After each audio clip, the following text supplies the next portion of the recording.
Every year, I like to give advice to people starting their path into Norse paganism, or maybe people who have been following it for some time. And in 2021, I gave the advice of go outside. And it seemed so simple, but this term meant so much more. Not only did it mean to go outside to connect with the gods, but also it meant to disconnect from the modern world that is often so distracting from what it is to be a human. And in the year of 2022, I gave the advice of gratitude.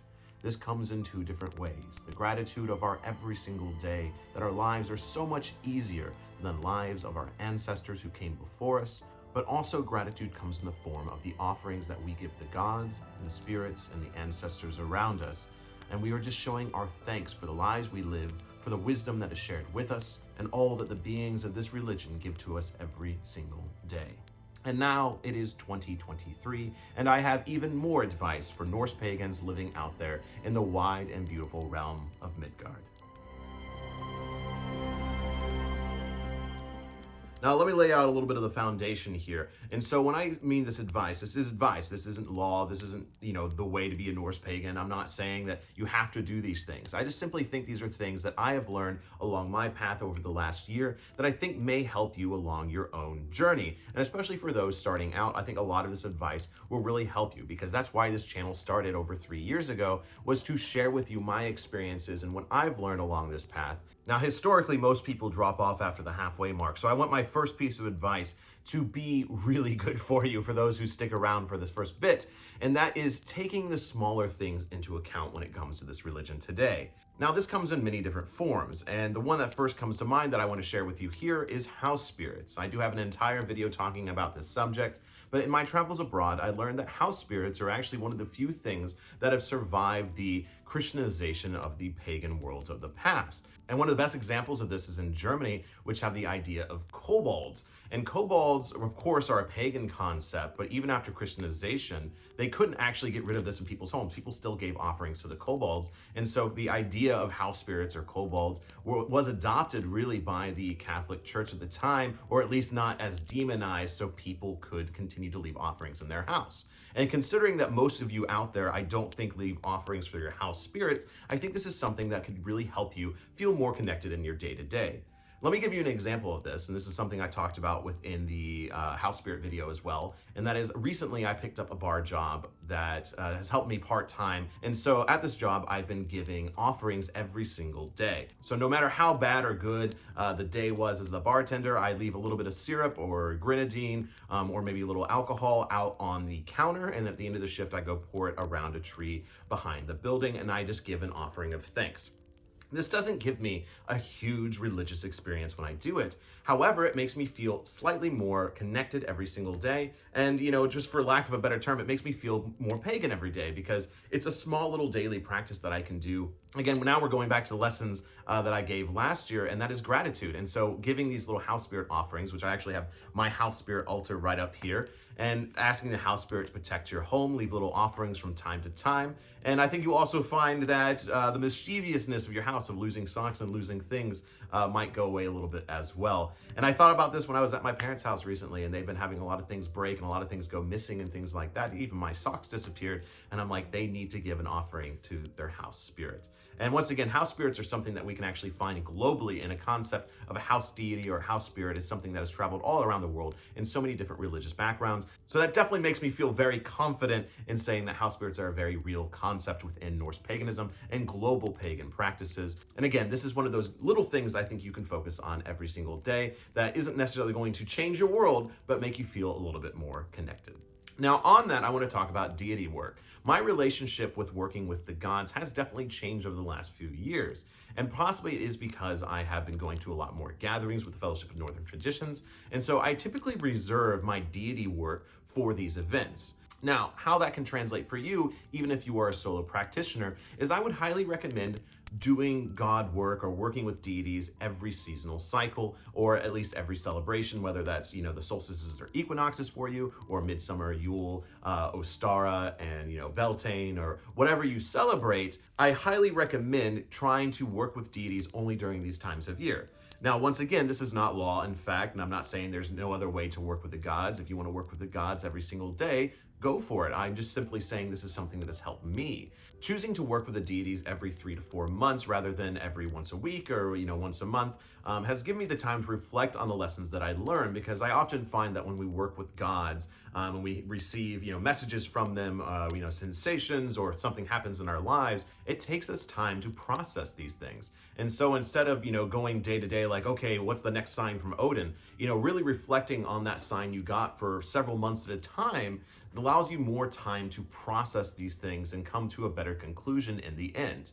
And then at the end of that cycle, or the next cycle coming up, you can give an even bigger offering saying, thank you for that sign that you showed me last cycle. I really appreciate it. And I think that's something we see a little bit more historically as well, especially with the tales of Hakon the Good or Hakon the Good with swearing oaths on the Yule ham, for the next season. This is what people would do, is they would, put their hand on a ham and they say, this is what I'm going to do next season. And I think that's a really great way to look at your seasonal practices, is doing something for the next season to come. And so an example of this is at a celebration for fall, I was connecting with Odin. We did a really intense Odin ritual. And I was like, I want to impress Odin. I want to do an Odin ritual that feels right, that feels powerful, because I haven't done one in a while. So what I ended up doing is saying, hey, at this fall gathering, I feel connected to Odin. So Odin, I will perform a ritual to you at Yule that will impress you, that will awe you. And in return, of course, I like wisdom. I seek wisdom and wandering and guidance.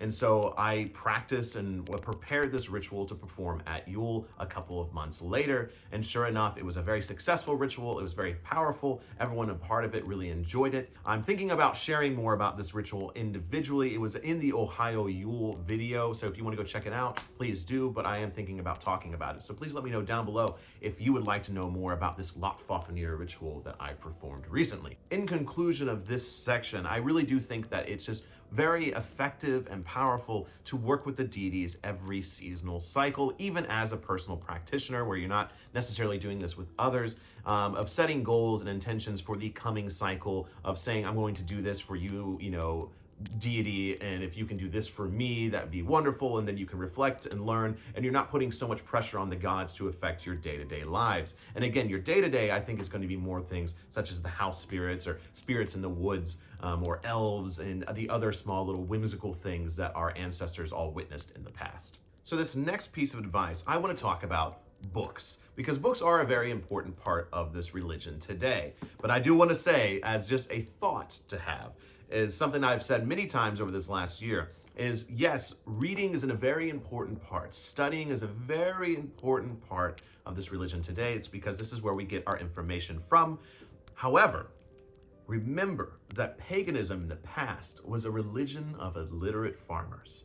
The people that followed the old gods in the past most likely did not know how to write, and they most likely did not know how to read. And so it's really quite different, because the majority of us, the vast majority of us, can read now, can read in multiple different languages perhaps. And so reading these books is the way that we learn about the gods, or watching videos such as this.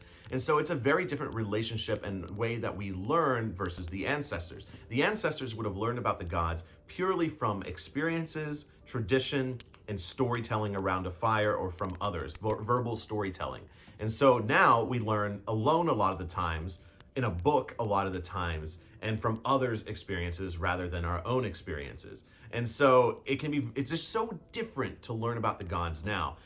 So I just wanted to say that. But the real thing I wanted to talk about books is when you are researching, I talk about the prose and Poetic Edda all the time. I think many of you understand that, getting these two books is essential, but I want to encourage you, my wonderful viewers, to expand your knowledge even more. If you haven't already, please look outside the Poetic and Prose Edda. Yes, these are important, but look into other books such as Spirit Walking. This isn't necessarily a book on, Nordic paganism or anything like this. This is a book on, shamanism, global shamanic practices, a little bit of core shamanism. But I learned a lot from this, even though it's not necessarily about the Norse gods. And so looking into other books of spiritual learning or education can really help influence your practice today. Things such as meditation are part of, Eastern philosophy philosophy, but also we have concepts such as utasita that exist within, the Icelandic, Norwegian understanding of connecting with the spirits and the gods. Even though they are from different areas of the world, I think you can learn a lot from other philosophical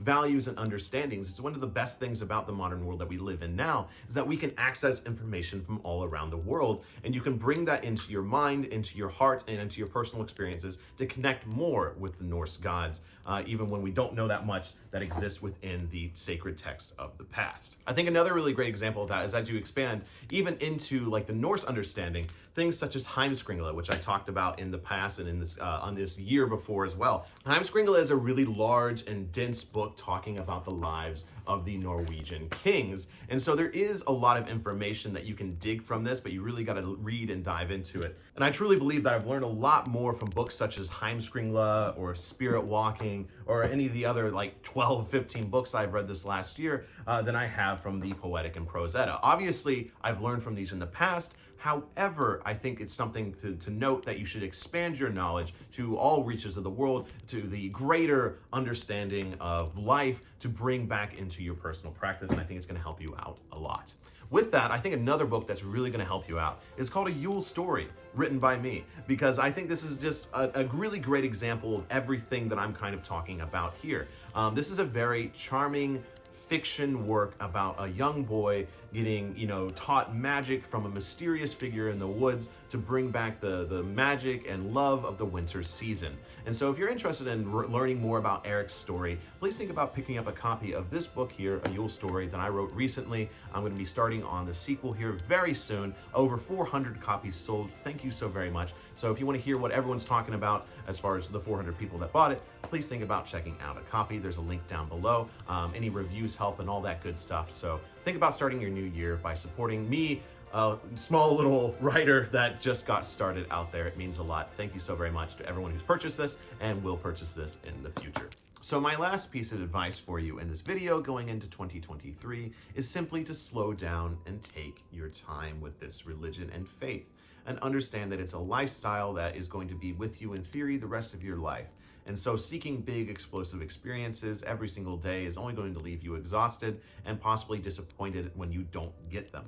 And so slowing down, focusing on the small things, reflecting on the bigger things, every few weeks, every few months, I think these things are really going to help you out. And then also just taking your time with reading, consuming information, not trying to blow through everything and absorb everything at once. This has been, I'm still learning every single day. I've been on this path for almost, I think, over 6 years now. I've been, making videos with the Wisdom of Odin for 3, and I'm still learning every single day. And so if I try to cram all of the information and knowledge and experiences that I've had over these last 6 years into one moment, I would just die.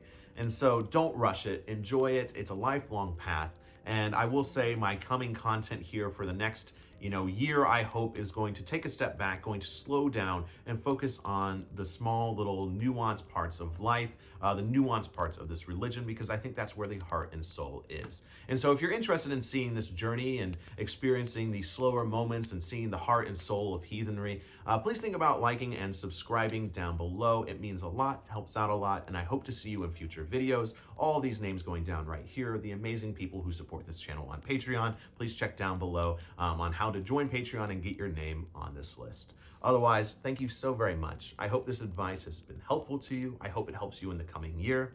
And until the hall, Skull.